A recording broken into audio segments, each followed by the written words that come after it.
Okay, looking forward to the work week here.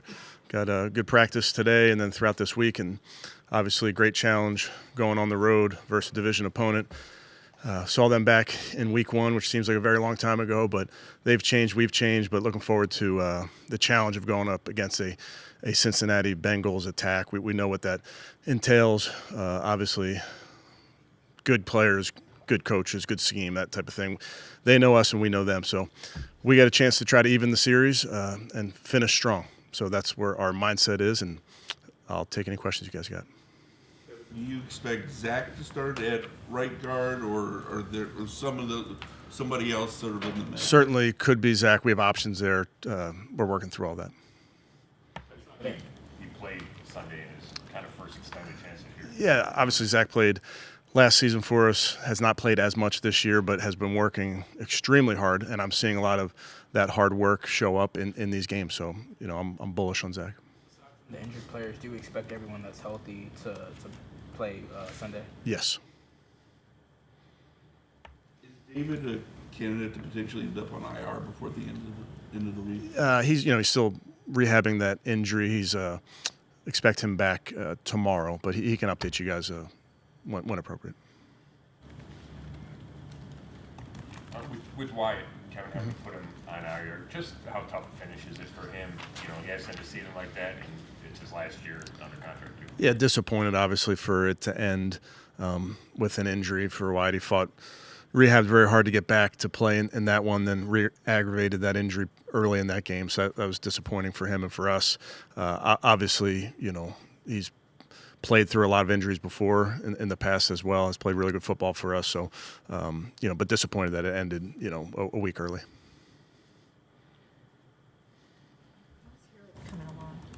Yeah, I'd say he's rehabbing very hard. We'll see. Not going to practice today, but definitely not ruling him out. Tyson Campbell, how have you seen him kind of fit in and settle in? The Pittsburgh game was his first game, and even the improvement he made to Sunday's game. Yeah, I'm a big fan of Tyson's, the way he carries himself, the way he is in the building, the way he plays, the physicality with which he plays, how he plays the ball in the air. He fits in. I've told you guys, he fits in really well. Culturally, he fits in schematically. He's been awesome to be around. So, you think back to that first game that you throw him in there on short rest and just getting to know people's names and that type of thing. But he battled, and that was kind of a picture of a young man who's going to just give it everything he has, and that's what I think you have in Tyson. Do you have to address the team at all with, just things swirling around about, your job security and all that kind of stuff, or do you guys, is it just business as usual? No, the most important thing is what's in front of us, and that's our game Sunday down in Cincinnati. That's all we care about. With Harold, all the stuff you guys have asked him to do this year, and I know he did a lot of that in college, but at what point do you start to feel comfortable kind of putting more and more on his plate as you're going through the offseason and the year? Yeah, there's no shortage to what you want to, the schemes that you want to run with him and the roles that you want him to be in. I've told you guys over the years that those roles like that are earned, and he's earned it with how we trust him, how he learns, the things that he can do as a runner, as a blocker, as a receiver. There's been times where you want to throw him the ball, but you also want him to be the blocker. So you're kind of, all right, well, we can't do both on this play. So you're just trying to mix and match where you put him. But that speaks to his versatility, which I think speaks to his intelligence. Was there a time in August that you thought he's really ready for this, or was it before that? Oh, man. Probably before that, Zack. He was one of those guys when you're watching on tape, you could start to see it right away, the things that he could do for you. Then doing our homework on him, talking to his coaches, spending time with him, realizing this is a very mature 20-year-old that has the propensity to learn all these positions. And then, throughout rookie minicamp, throughout the spring, just the physical ability showed up, getting in and out of cuts, making every catch. I mean, it was pretty apparent to us. Shador going into this last week, what's most important for him and his development, ending the year with momentum? I think continue to build on the things that he's doing really well. Like I've told you guys, there's things that you ask him to improve upon each week, and he's diligent about those things. So it's just improving, and then winning. And we talked about that last week. We want to win as a football team. Obviously, as quarterbacks, we get judged oftentimes on wins and losses, and it's important, to finish strong. So that's what he's going to try and put this team in position to go win.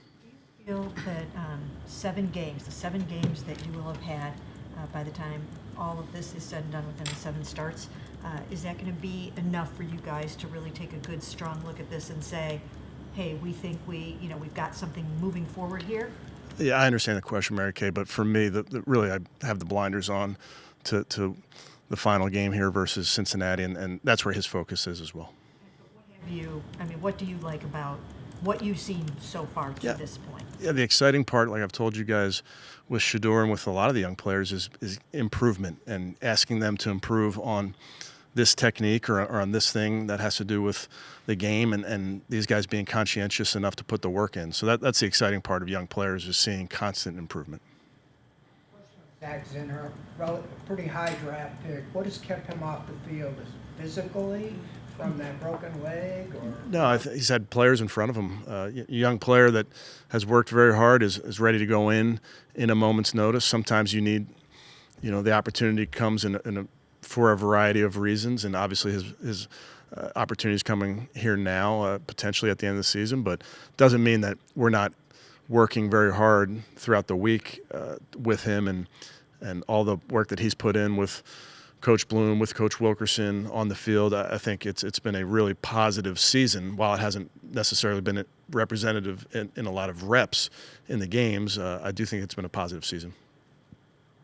Has Burrow been since he's come back from the toe? Yeah, their offense, when he's in there and the things that he's doing, we know, having gone up against him, how difficult he is to defend, and he can make plays on time, off schedule, can make every throw. Yeah, he's somebody that we have a ton of respect for.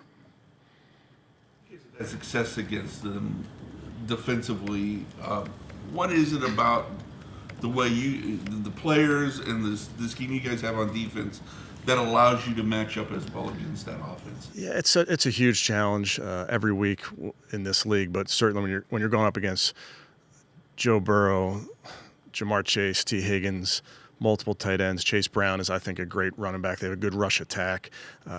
Each week presents its own challenges, but this is a unit that's playing, if not the highest, at the highest, one of the highest levels on the offensive side of the ball. So we'll obviously always try to put our guys in position to go make plays, but it comes down to their players versus our players.